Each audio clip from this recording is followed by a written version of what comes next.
AI 好好用，但係個系統舊得滯，配合唔到你，而佢報價又好貴。我哋 ECS 個系統咧，尤其是做零售批發一類嘅咧，好啱你嘅。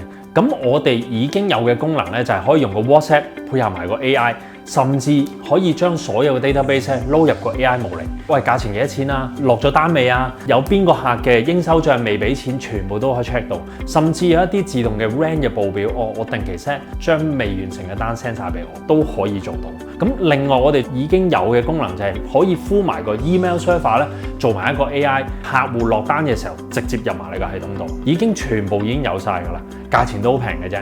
咁我而家介紹一下啦，咁我哋可以用個 AI 啦去問價啦，當你唔喺度嘅時候啦，佢夜晚可以幫你覆啦咁樣，咁佢咧可以設計啦一條一條咁樣去幫你報翻啦，價錢幾多錢啦，有幾多倉存嘅數量啊等等嘅嘢。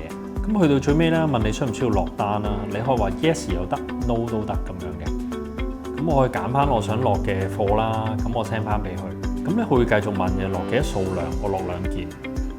咁送貨嘅時間啊等等，咁呢啲你都係自己 set 嘅，咁佢直情會出埋張單俾你嘅，咁有張 invoice 啊、價錢啊、total 幾多錢啊、內容啊，成張單都會出埋俾你嘅。仲有一啲情況啦，就係話我啲手寫單啊，我哋都可以用隻 AI 咧去幫你做噶啦。咁例如可能我而家想落貨啦咁樣，咁我就擺張相入去啦，之後咧你可以打埋係邊間餐廳，咁如果唔打都 OK 嘅。咁呢度咧佢就自己幫你覆咗翻嚟啦。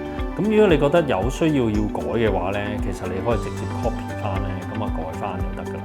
咁基本上咧就已經幫你落埋張單，全部都有晒喺度噶啦。邊個客價錢幾多，直接就可以 send 埋俾個客，或者覆埋個客都得嘅。咁你可以同個 AI 咧不斷去同佢溝通啦、問問題啦、查價錢啦。你睇下啦，佢就會即刻幫你，有啲咩方案。甚至可以幫你搭埋條預約 link 出嚟，你想睇價錢嘅話咧，直接跳翻過去網站度咧，已經有晒啲相關資料喺度俾你睇㗎啦。可以俾個客啦，或者睇存貨啦等等嘅嘢都可以嘅。你可以問佢一啲嘅報價嘅內容啊，我想問下有冇邊個客係未收錢嘅？咁咧你就會睇到啦，單號啦、價錢幾多錢啦、有幾多錢未找數啦，咁所有嘅資料咧都可以直接同佢做對答啦。